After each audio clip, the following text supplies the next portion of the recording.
storm comes. 我哋個 storm 嚟即係雨嚟之前，我哋快啲開始啦。So 風暴。as you all may know, we're going to distill the wild lavender that you so well collected. 係啊，我哋今日咧就會將我哋琴日咧喺野生嘅薰衣草咧就會蒸餾琴日嗰啲收割嘅野生薰衣草。On the first day at the distillery, it was very warm and it was noisy. So this is also a time where we can maybe go a little bit more into the details of distillation and really share what's happening at this stage. 第一日咧，我哋去蒸餾廠嗰陣時咧，好大聲又嘈啦，咁所以今日咧，我哋可以咧靜靜地咁樣聽下 Nicholas 咧講解一下蒸餾嘅過程啦。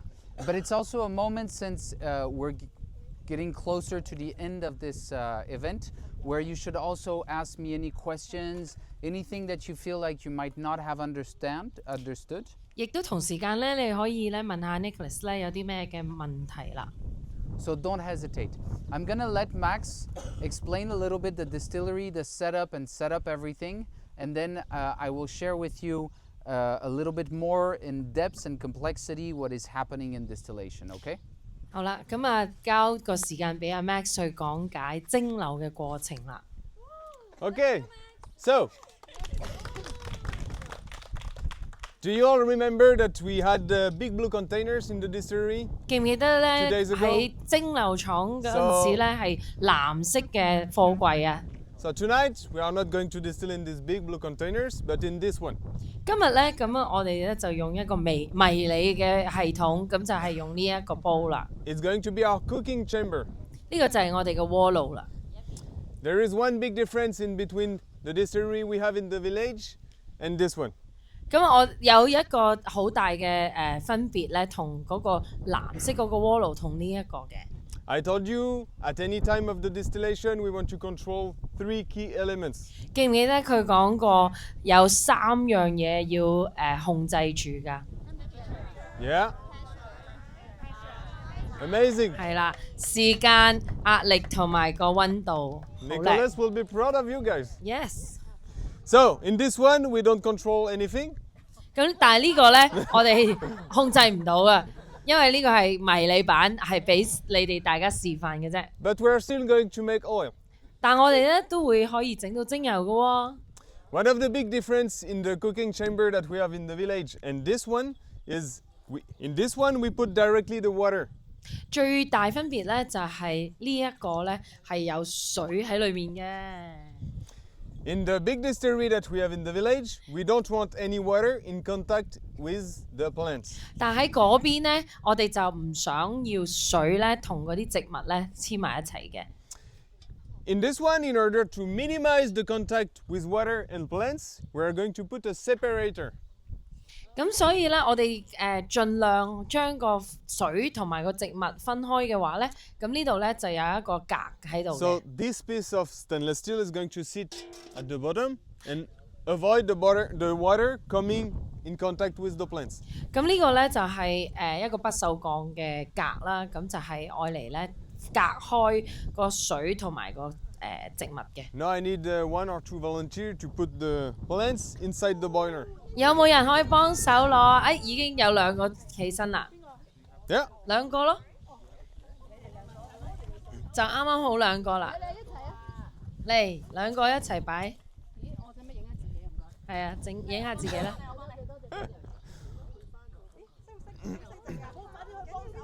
有冇影到啊？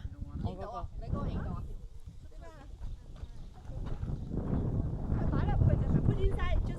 Yes. 擺落去嘅咋。Very simple. 係咯。 This is a ritual.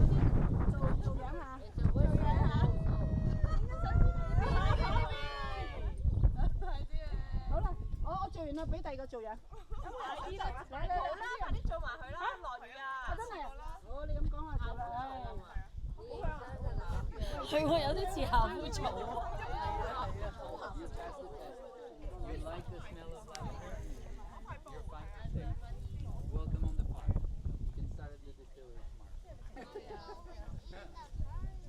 Whoa.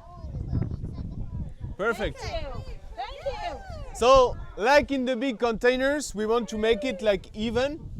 咁喺我哋平時嗰個蒸餾嗰個鍋爐咧，我哋都要咧將佢擺平佢嘅，均勻佢嘅。It's really important to make it even because this way we avoid what we call preferential way or chimney.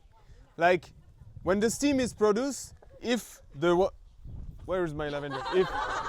If the lavender is not spread evenly, the steam is going to look for the easiest way out. 個原因咧點解要將佢均勻擺放咧？就係因為咧唔想咧嗰啲蒸氣咧好容易咁樣揾到機會咧流走啊。Our goal is having the steam spreading nicely into the lavender everywhere. 係希望咧嗰啲蒸氣咧均勻咁樣喺個薰衣草嗰度去煮佢。Now we can close. 而家就將 container. 另外一個格咧就閂咗佢啦。咁跟住好似一個壓力煲 ，is it a pressure cooker？ So, it's not a pressure cooker, but we do have a gauge of temperature. 呢個唔係一個壓力煲嚟嘅喎，但係好似咁，但係咧佢有一個嘢睇住個溫度。So we can somehow control the temperature, but it's not really accurate like the one we have in the distillery. 咁因為呢個示範咧，咁其實你都仲睇到係叫做控制到嗰個溫度，但係唔係咁好似我哋Young Living 嗰個蒸餾廠嗰度咁可以控制到。咁呢度咧就閂咗個蓋啦。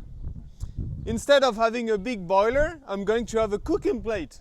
咁因為冇一個嘅冇一個 boiler 啦，咁所以就佢用一個煮食嘅電爐喺度啦。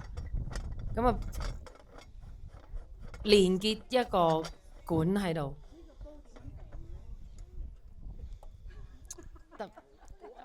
呢啲特備唔會，你會唔會買到Yeah, yeah. I don't know in Hong Kong, but in France you can.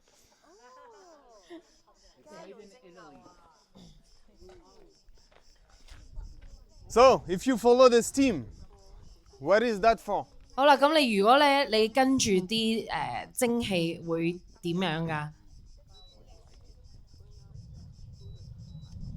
嗰啲蒸氣喺邊度嚟㗎？喺嗰啲水度係咪 Okay, I will give you a tip. Wait, what was the No, question? no, no, no, c'est pas You celui-là. were asking. What is this for? 佢個問題 ，sorry， 佢問呢個係愛嚟做乜嘢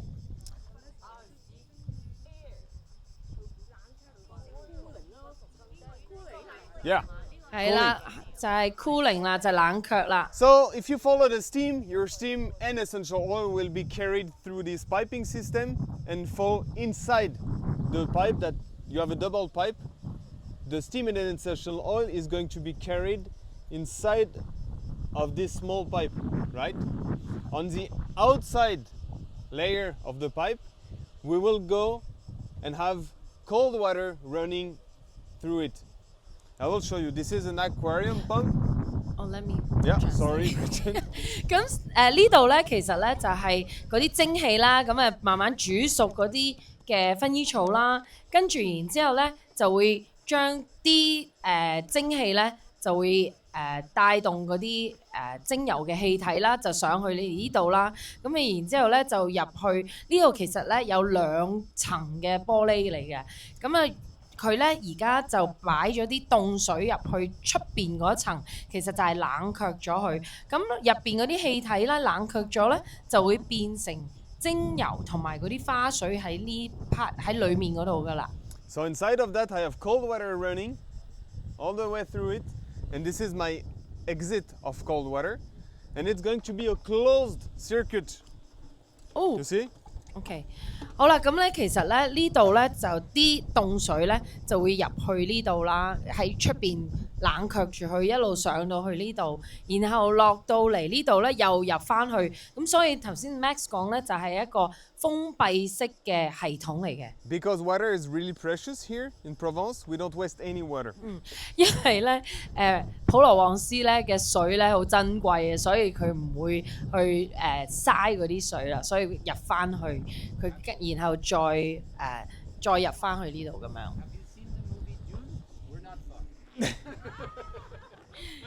佢問大家有冇睇嗰套戲 Dune 啊？咁樣差唔多噶啦，好似沙漠咁樣。Okay. Be prepared. Now, Max has explained to you distillation twice, right? 記唔記得阿 Max 之前咧都有講過蒸餾啦？咁今日第2次咯喎。Now it's time for the quizzes. 好啦，咁啊測驗咯喎。You know distillation now, right? 你哋大家都知道咩係蒸餾啦？ Yeah? They are my best students. Yeah? You feel safe? I want to hear it. Do you feel safe? You understand distillation? 係咪 Yes. 明白咩係蒸餾啊？ Okay. What does this do? 呢個係做乜嘢啊？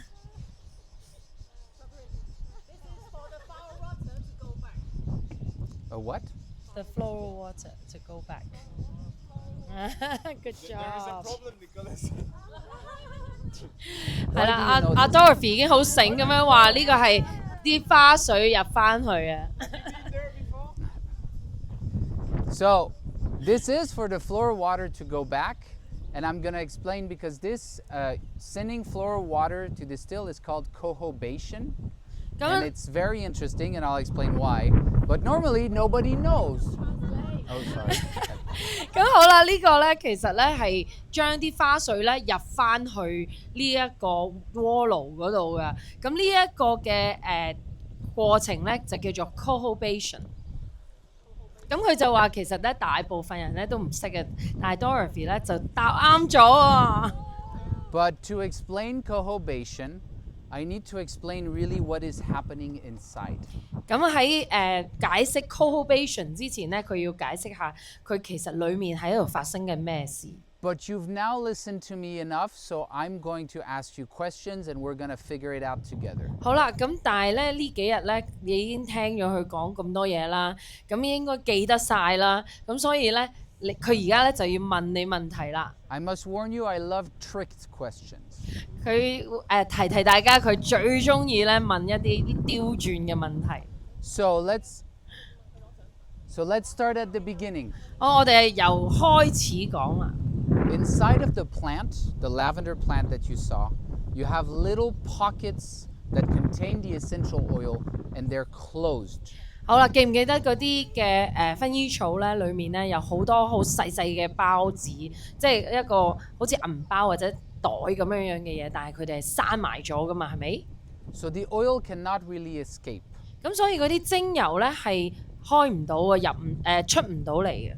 If you cut lavender in a field and you put it in the sun to dry, 嗱，如果你收割咗啲薰衣草，然後你擺喺個太陽度曬之後咧， the moisture, the water would evaporate, but the oil would remain in the plant. 咁嗰啲水分咧喺個植物嗰個薰衣草裡面咧就會蒸發啦，咁就剩翻啲油喺裡面啦。If you take this bouquet that is dried and you put it on your kitchen or in your living room, 如果你將呢個曬乾咗嘅薰衣草咧擺喺房啊或者喺廚房嗰度咧， you can leave it there for an entire year. 你可以擺喺度成年㗎喎。 You can pick it up, you can smell, it would smell nothing. 你可以拎起跟住聞，但係冇嘢㗎喎。 But if you were to crush the flowers, you would break the pockets, release the oil, and it would smell. 咁但係咧，如果咧你攣爛嗰啲嘅花嘅時候咧，咁咧就會整爛咗嗰啲嘅口袋啊，嗰啲包子啊，咁跟住咧嗰啲油咧就會出嚟啦，咁你就會聞到嗰啲氣味啦。So to really smell, you have to crush. 所以如果你真係想聞到嗰啲氣味咧，你要整爛嗰個包嘅。So if anybody ever gives you a bouquet of flowers from this point forward, then you smell. 所以咧，佢講笑就係話，如果咧你收到一紮花嘅時候咧，你記住要整爛佢，你先至會咧聞到嗰啲真係嗰啲花嘅氣味。So the entire aim of this process of distillation is actually to break the pockets that has the essential oil, release this oil, and be able to extract it. Okay? 咁所以咧，其實呢一個嘅蒸餾嘅過程咧，其實最主要咧就係想整爛咗嗰啲包啊、嗰啲袋啊，咁然後咧就釋放嗰啲精油出嚟，咁跟住咧就可以攞出嚟啦。So can you give me ideas, except the teacher, on how we could do this? And it doesn't have to be the right answer, but how could we extract the oils? 咁好啦，在座知唔知道點樣可以諗下一啲好Have you now in my creative， visor? 即係好嘅方法，點樣可以拎到啲精油出嚟咧？ Any ideas? Steam white. Okay, wait. If you give me an idea, you have to explain how it works. 好啦，咁要諗下點 No, 點 how 樣 but why does steam does what?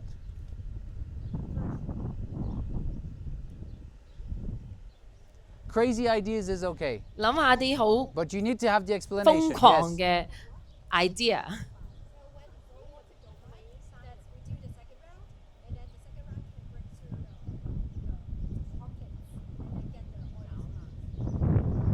Second round. No.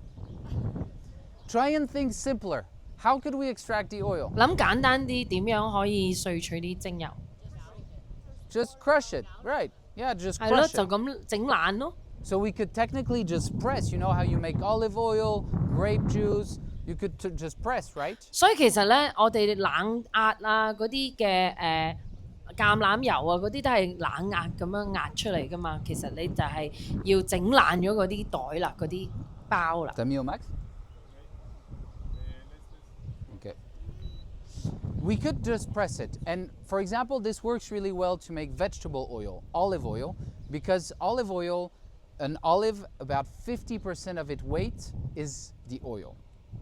咁所以咧，其實咧好多嘅菜嘅蔬菜嘅油咧，例如橄欖油咧，佢其實咧嗰啲嘅油係油脂啊或者油分係一半 of 佢嗰個嘅植物嘅。 But in essential oil, it's more difficult because barely 2% for lavender, for example, of the weight is essential oil.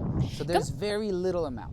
但係咧精油就好唔同啦，因為咧例如薰衣草啦，佢嘅精油咧係得2% of 佢嗰個重量嘅啫。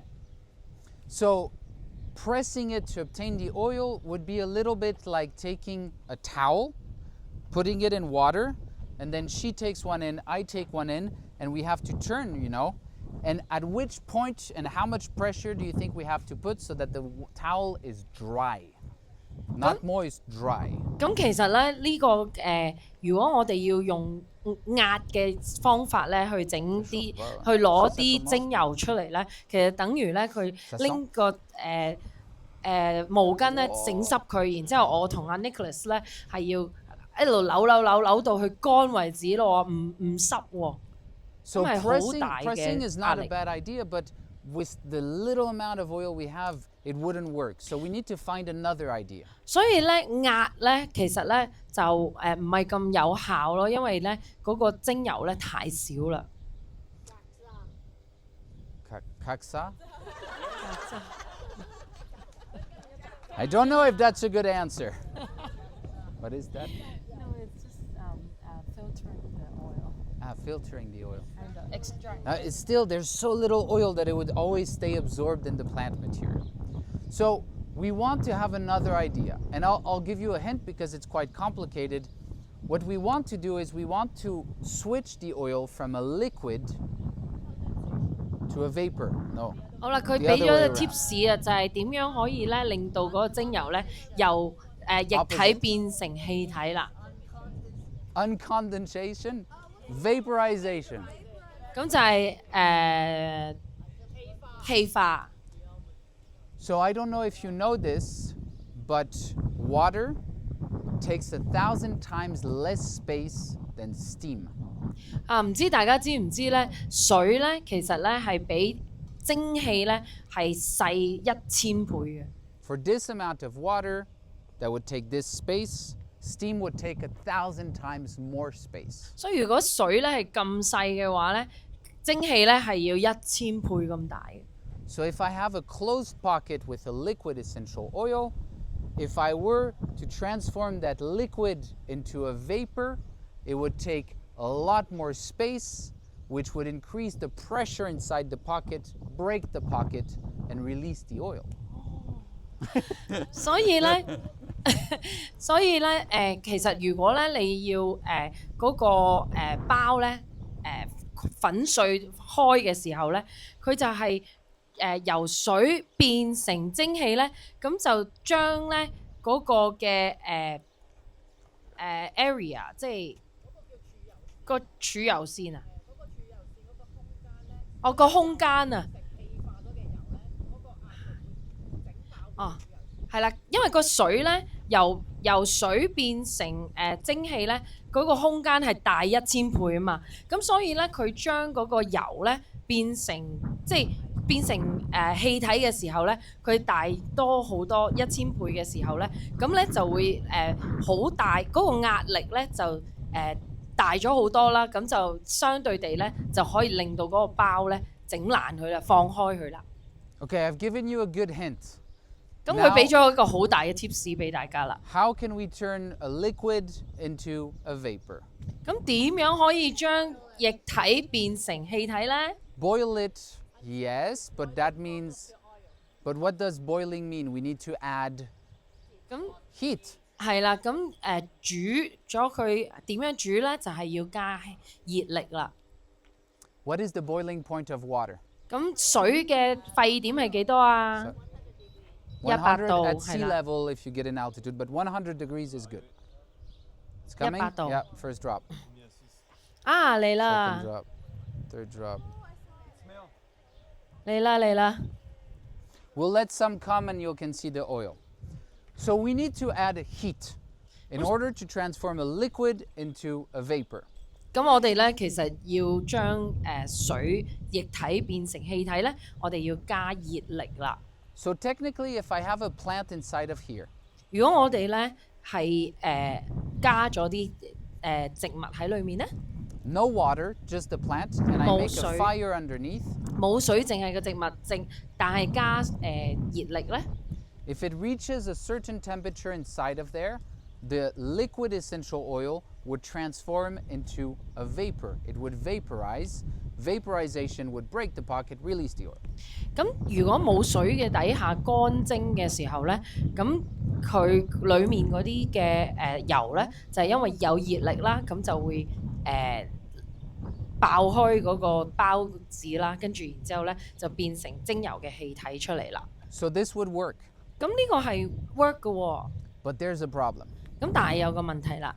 The boiling point of most of our essential oils are very, very high. 原來咧嗰個精油嘅沸點咧係大部分咧都係好高好高嘅。 To 100 degrees Celsius, 180, 160, very high temperatures. 有好多咧係200度啦，100幾200度咁樣嘅，好高嘅溫度嘅個沸點。 But if I would to put the plant reach 200 degrees Celsius, I would vaporize and I would extract the oil on its own, but I would have a really bad quality oil. 咁但係咧，因為要好高嘅溫度咧，咁我哋可能係可以好容易去萃取到嗰啲精油，但係咧嗰個精油已經係俾啲高溫咧摧毀咗啲質量㗎啦。 Because in this process, I would actually damage a lot of some of the molecules in that oil. I would burn some of the organic matter in the plant, which would leave, other chemicals transforming into the oil. So I would really extract the oil, but I would have a really bad quality one. 咁係因為呢個高溫底下咧，其實係會令到咧裡面有一啲嘅物質啊，或者有機嘅好嘅嘢咧，就會摧毀咗㗎啦。 Okay? So now we have an idea, but we need to perfect it. 好啦，我哋而家有呢一個嘅諗法，但係我哋要將佢變成完美化佢喎。 We need to find a way to do exactly that, 我哋要揾一個方法係可以整到係exactly 好似咁樣嘅。We need to vaporize the oil, but we need to do it at a lower temperature. 咁我哋咧其實要氣化嗰個嘅精油啦，但係咧我哋要低啲嘅溫度。咁點咧？ And you thought you were coming to have a nice, simple dinner, huh? 係啊，咁你哋以為係淨係嚟食晚飯咩？其實唔係。Any ideas? 有冇諗法？ Okay, why? 點解啊？點解要用水啊？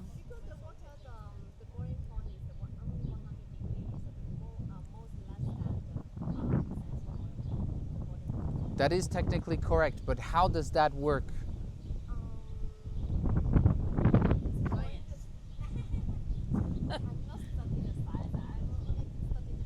But you're right, you're right. This is the right answer. The water and the steam is very... Young man, I wouldn't go in that water if I were you. The steam is the solution, but I can maybe explain to you how. 係啦，其實咧Edith 講得好啱啦，係用水去煲佢啦，去變成用蒸氣去煲煮佢啦。咁咧 Nicholas 會解釋點解。But to do so, I need to give you a cooking class.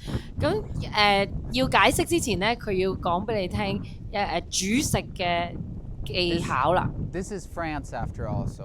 因為我哋喺法國啊嘛，咁法國煮嘢係藍帶㗎嘛，係咪？ Have any of you ever fried something? 大家有冇炸過嘢啊？ Yes? Yes? No? Not very no? It's not a big thing to fry? 煎嘢 Pan fry, sure, fry. Okay. All right. I'm going to ask you a question. It's a trick. It's okay. 好，佢又問問題啦。 But I'm not lying to you at all. 但 I'm 係佢唔 telling 係 you the 講大話 truth, 㗎 okay? 喎。 So let's fry something together. 好啦，我哋大家去煎下啲嘢。 We take a pan. 好啦，攞個 pan， We take vegetable oil, whichever you please. Coconut, 攞一啲嘅植物 flaxseed. 油啦，或者係coconut oil，即係椰子油啊，或者係橄欖油啊，咩都好啦。 Whichever oil that you prefer to fry. 你中意啲咩油啦？ We pour it in the pan. 擺落去個 pan， We turn on the heat. 開爐。 We reach a temperature of 180 degrees Celsius, which is a normal, I promise, a normal frying temperature, okay? 咁啊，開到180度 ，which is 咧就係個植物油嘅沸點啦，差唔多。 We don't add anything to the oil yet, so there's just the oil at 100 degrees in the pan.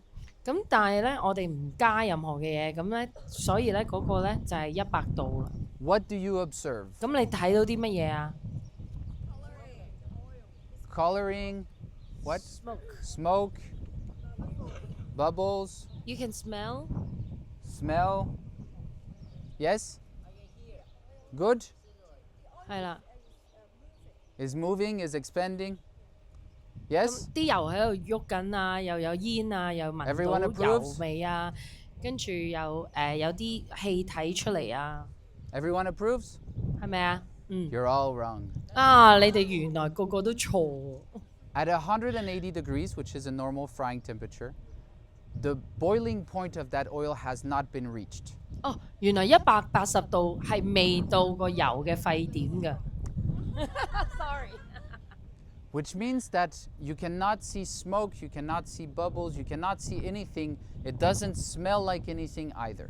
所以咧，我哋係聞唔到啊，睇唔到佢有 bubble 啊咁樣嘅。 Once you introduce food inside of that oil, 但係當你擺嘅嘢食啲食物落去呢個180度嘅油咧， you introduce water. 你就有啲水分喺入邊啦。 Water has a boiling point out of 100, so then you see bubbles, you see smoke, you have smell, and you can hear something. But before there is food in that oil, it will be perfectly still because it has not reached its boiling point. 咁但係咧，一有水喺度咧，你就會睇到有 bubble 啦，又有煙啦，又有聞到嘢啦、氣體啦。咁但係所以咧，其實你睇到之前咧，係未擺水之前咧，你係或者食物咧，你係睇唔到嗰啲嘢嘅。 So I apologize, but I did warn you it was a trick question. 所以咧唔好意思，但係咧佢都有同我哋預先講咗咧，呢個係一個trick question 啊，即係But something very interesting happens in that moment. 但係嗰一刻咧，其實咧有一啲好有趣嘅事情發生喎。 When you introduce water inside of the oil, even though the oil is not at all at its boiling point, most vegetable oils' boiling points are around 300 degrees Celsius. 咁原來咧啲大部分嘅植物油咧，其實佢哋嘅沸點係差唔多300度嘅。但係咧，當你咧加水落去咧， The water in the oil at 180 has reached its boiling point. So as soon the water in the food at 180 degrees has reached its boiling point. So the water goes poof. 咁嗰啲食物裡面嘅水分咧，入到去180度嘅植物油嗰度咧，咁係其實係都高過佢嘅水嘅沸點啊嘛，所以遇到嗰啲嘅油咧，佢就會嘭咁樣變咗，即係消失咗啦，變成蒸氣啦。 So the water vaporizes. 咁啲水咧就變成蒸氣啦。 But there's something else that is very interesting that happens. 但係有其他嘢同時間進行緊喎。 Because there is a rule in physics. 咁因為喺physics 啊，即係咩啊 ？physics 物理學咧，其實係有一個嘅rule 嘅定律。 If a liquid vaporizes and is in contact with any other liquid, 如果一個液體係氣化咗，但係同時間接觸緊另外一個液體嘅話咧， it will vaporize the other liquid no matter the boiling point of that other liquid. 咁如果佢會同時間咧係氣化埋另外一個液體，無論嗰個液體咧嗰個嘅沸點係幾多咧，佢會同時間係氣化咗佢嘅。 So let me explain this more simply. 所以等佢再解釋下先。 Your oil is at 100 degrees, it doesn't move. 個精油Vegetable oil. 哦，個植物油咧其實係唔喐嘅。 You put food, 你擺食物入去啦， the food has water, 個食物有水啦， the water goes poof, 個水砰咁樣變成氣體。 and any oil that the water touches goes poof as well. 咁其他嘅液體，即係包括嗰個嘅植物油咧，都會變成氣體嘅喎。 And then the water will carry that very heavy oil everywhere in your house, making a nice little diffuser of vegetable fried oil. 咁所以咧嗰個氣體咧就會加埋就佈滿咗我哋成個廚房，咁你就會聞到好香嘅植物油啦。咁但係個植物油其實個沸點係300啊嘛，記唔記得啊？但係其實佢喺個油係180度嘅啫嘛。 So I wasn't saying all of this just to talk about frying, even though frying is great, and we should keep doing it. 咁佢唔係喺度講緊即係教大家去煎嘢炸嘢啦。咁但係咧，佢想講一個嘅物理嗰個狀況。 I was sharing this example because we were able to vaporize vegetable oil at a temperature much lower than its boiling point. 咁佢想解釋咧，就係佢其實咧係可以我哋可以用低啲嘅溫度咧，係去氣化一個應該本來係300度嘅植物油嘅沸點咯。 Did I lose anyone? 你哋大家明唔明講咩啊？明唔明啊？ I Okay, lost you? maybe. Can I help you Yeah. understand? No. 你哋明唔明啊？即係本身咧嗰個植物油咧嗰個沸點係300度噶嘛，佢變氣體係300度噶嘛，但係佢而家個油係180度，咁佢其實唔應該係變氣體噶嘛，但係佢擺咗啲食物，但係個食物裡面有水嘅時候咧，嗰個嘅水咧就會即刻變成氣體，因為已經高過100度啊嘛。個水嘅沸點係100度啊嘛，咁你擺咗喺180度，係咪即刻變咗氣體啊？咁原來喺物理個解釋上面咧，佢個定律上面咧，任何嘅氣體冇氣化嘅時候咧，佢係可以咧令到周圍佢黐住嘅液體咧係一齊氣化，無論佢嗰個沸點係幾多。咁所以咧，佢嗰個水氣化咗之後，佢同時間咧就係喺將佢側邊嗰啲嘅植物油咧一齊氣化，即係本來佢300度，佢而家180度都可以氣化咗啦。咁就變咗咧，水同埋植物油可以同時間咁樣氣化啦。明唔明啊？明係咪啊？ I have no idea what you said. Just say thank you. I think the next group you stay with us. Yes? And you do it. Wait, there's a Chinese group No, you're next. so good. Even in English, I think it could do the job. It's fine. But you can see the oil here. Well, 好啦，我哋 here. 見到有油咯 D'ailleurs, Maxence, il y en a pas mal de l'huile. 10 ml. Max. Okay, everybody's back on track? 大家繼續咯，可以係咪？ So your answer is right.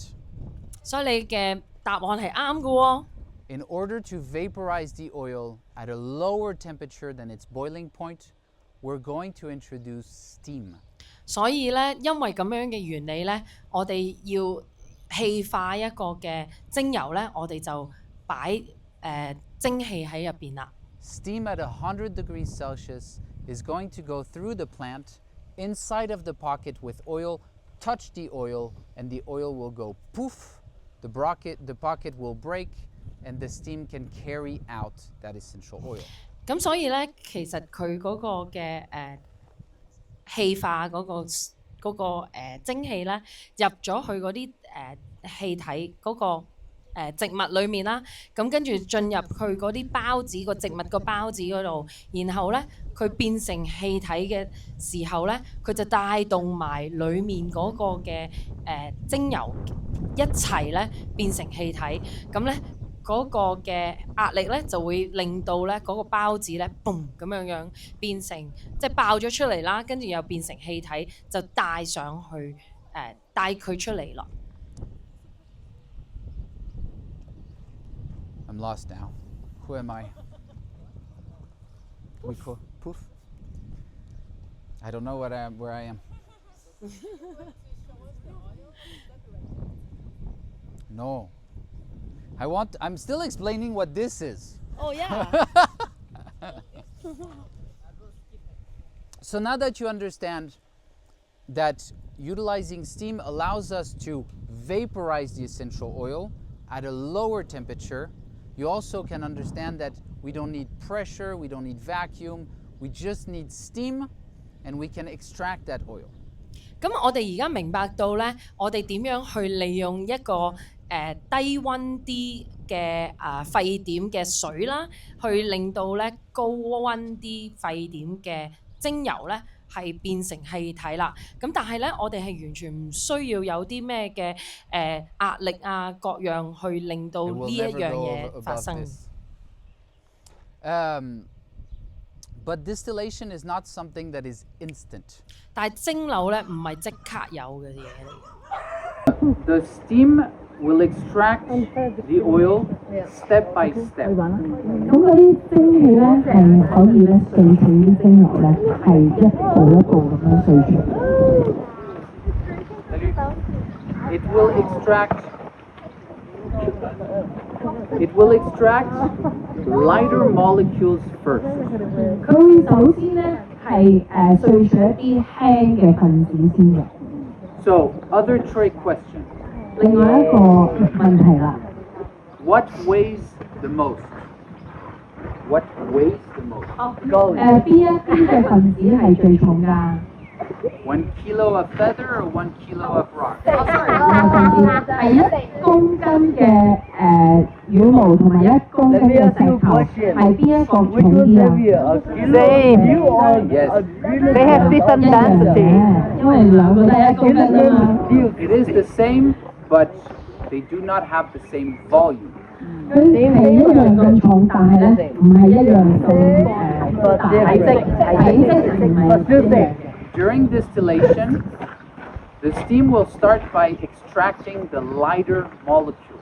咁喺係啦，咁喺蒸餾嘅過程咧，佢會萃取一啲輕啲嘅精油先啦，咁所以咧就好似啲羽毛咁樣啦。And after, towards the end of distillation, it'll start picking up the rocks. 咁再差唔多尾嘅時候咧，佢就先至會咧係攞啲即係萃取啲重啲嘅分子，就好似嗰啲石頭啦。C'est pas. Bonne question.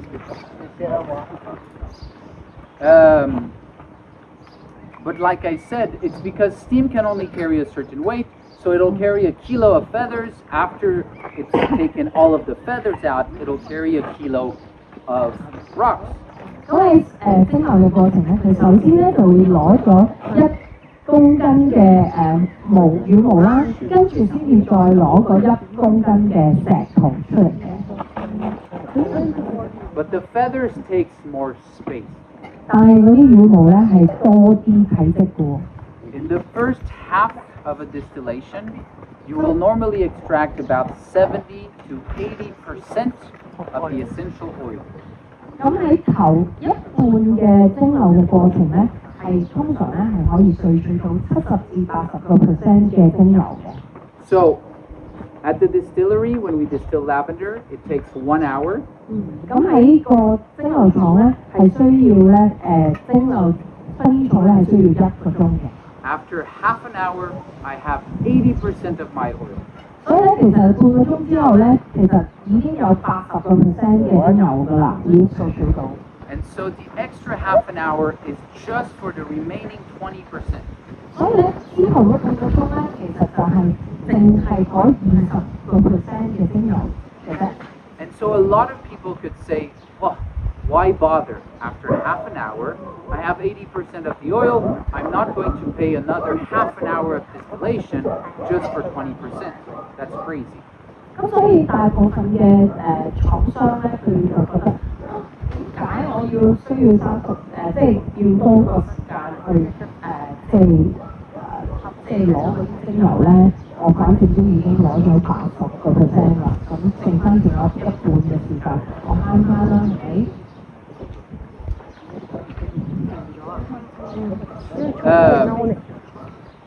？But if anybody, because I always say there's no distillation police. Outside of Seat to Seal, there is no standard or rules that dictate distillation. 咁咧，其實咧，精油界咧係冇一個嘅即係警察嘅去睇住嗰個嘅冇去睇住嗰個精油嗰個嘅質量嘅。But there's a problem if you were to stop distillation halfway. 咁但係咧，如果蒸餾到一半咧，其實係有問題嘅。Because you're not missing just 20% of oil. 因為咧，我哋唔係淨係咧係 miss 咗嗰即係20% 嘅精油。You're missing. 我哋係會冇咗一啲咩啊？ Not the key parts, just the rocks, the heavy molecule. 就冇咗嗰啲重嘅分子啦，就係嗰啲石頭，成個重嘅分子嘅精油都冇咗啦。And without them, you don't have a full essential oil. You have part of an essential oil. 但冇咗嗰啲重嘅分子咧，你唔冇晒全部嘅精油喎。咁但係我哋要成個全譜係嘅精油噶嘛，係咪？ So we need rules, not only in cultivation, in the way that we harvest, in the way that we treat the farmers. We also need rules and regulation at distillation so that we can have a quality oil. 我哋都要所以我哋要有一個有人睇住佢精油嗰個嘅法規啊，係啦。In Seat to Seal, every step is as important as the other. 喺種子蜜蜂咧，其實咧每一步咧都係好重要嘅。A lot of people talk about organic farming and they stay focused on that, but that only looks at cultivation. 咁好多時咧，啲人咧都會focus 嗰個嘅有機耕種啦，但係咧呢一 part 咧係淨係耕種嘅啫。But this is very important, but it's not more important than starting from seed. You could grow organic clonal lavender. That is fine. 其實咧，你耕種咧係冇問題嘅，但係咧你係可以咧用有機嘅方法咧去耕種複製薰衣草喎，呢個冇問題噶嘛。But it's not fine for us. We would want seeds, and then we want organic practices, and then we want to dictate when do we harvest, and then we want to measure and understand everything in distillation and make sure we extract all of the oils. And 咁所以咧喺 Young Living 咧，我哋要 make sure 咧，我哋除咗係嗰啲植物係要由種子開始啦，我哋耕種嘅過程係要有機啦，或者甚至乎係勁過有機啦，跟住仲要喺收割嘅時候，我哋要知道幾時收割啦，然之後咧又幾時係去蒸餾啦。So every step matters. Distillation is a very important one. 所以咧，其實每一步咧都好緊要，而蒸餾咧亦都係好緊要嘅一環。好啦，我哋翻呢度啦。When the steam goes through the plant, it's going to vaporize the oil and carry it out. 當嗰個嘅蒸餾咧係喺度嘅時候咧，咁我哋要喺個植物嗰度。But at this stage, something else happens. 但喺呢一個環節咧，有其他嘢發生緊喎。And we have to make another recipe. 咁我哋要諗下有其他嘅食譜啦。It's a very bad dish called salted water. 咁有一個鹽水嘅一個食譜。So if you take a pot of boiling water and you pour salt, what happens? 咁如果咧我哋有一個沸水喺度，跟住擺啲鹽落去，咁會點啊？ It dissolves. 係啦，嗰 The salt dissolves in the water. If you keep adding salt, 如果你一路加鹽咧， after a while, 咁之後點啊？ it saturates. And so 咁 you 就會 can 好 see 溶 the 啦。 salt, the extra salt at the bottom. 咁 Yeah? 你下面咧就有好多鹽啦。Yummy！ Everybody's got their preferences. When the steam goes through the plant and the oil, it does the same thing. The very first thing it does, it saturates itself with essential oil. 佢係首先令到自己個液體飽和咗，有足夠嘅精油。咁佢首先係啦，飽和咗有足夠嘅精油。So the oil that you see floating on top of the water is the salt that you would see at the bottom that could not dissolve because the water could only carry so much salt. OK， 咁呢個咧，我真係想科學堂喎。不如我幫你譯啦，不如我幫你譯啦。你幫我譯啦。呢一 part 嘅精油咧，其實咧就係好似頭先講嗰個好多鹽咧擺落去個水度，嗰個水咧根本其實用唔晒嗰個鹽嘅，咁就擺喺呢嗰個水上面。In her defense, she's been an amazing translator.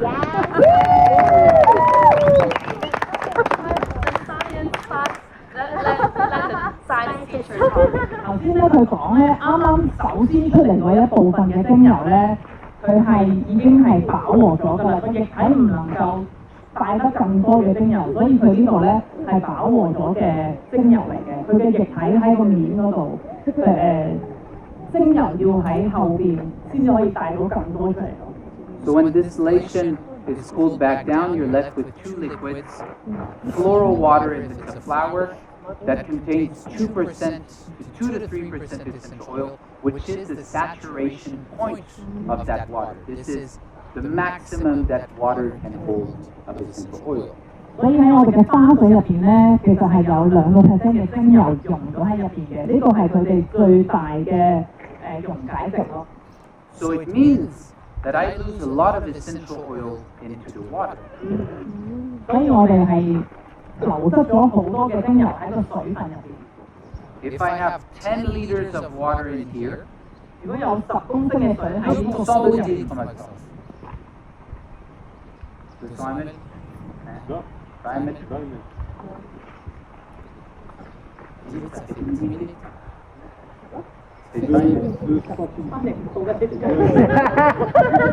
I'm trying to count. It's very hard for me. I'm blonde, okay? The last time you say to add more flower water inside and to extract more oil to outside. Yeah, last time you said it already. And I'll go home. Bye-bye. But if I have 10 liters of water in here, this means that 2% of that, 20 milliliters of oil, will be in the water. 有10公升嘅水喺度幫我哋去提煉精油嘅時候咧，其中2% 咧就會嘅精油就會溶咗落啲水度，所以佢頭先就係計數10公升咧應該係有20毫升嘅精油會流失咗喺個水分。So we have a little trick. 有一個好特別嘅設計。 As everything is cooled back down, we have a level. 當所有液體向下流嘅時候咧，佢有個液片嘅。 As soon as we reach this point, everything at the bottom is sent back inside of here. 佢哋咧係同等嘅高度嘅。當佢嘅高度係高過呢個水口嘅時候咧，呢度嘅花水就會回流翻入個煲入邊。 Since this is floral water, it's already saturated. It cannot take in more oil. 因為呢個花水咧已經係飽和咗㗎啦，佢唔能夠再溶解咁多嘅精油喺入邊，所以佢會回流翻入去。 So if it's vaporized again, I lose less essential oil inside of the water. 所以佢再一次氣化嘅時候咧，已經唔能夠係佢唔會再攞更加多嘅精油，所以流失率會少啲。 Cohobation has been perfected much better than this. Cohobation. I don't know how to say. Cohobation係咁樣嘅設計會好啲咯。 Weird distillation has been performed. But it is used on very specific oils normally. It is used on oils that have very, very little yields. Rose, all rose is using cohobation. Melissa is the same, always using cohobation. What? Jasmine. I don't know. 佢話咧，淨係一啲好低出油率嘅植物咧，先至會用呢一個方法，即係用翻啲花水循環再用嘅方法咧，去提取精油嘅，去減少佢嘅精油流失。Okay? 大家明唔明啊？ Let's make you smell some oil.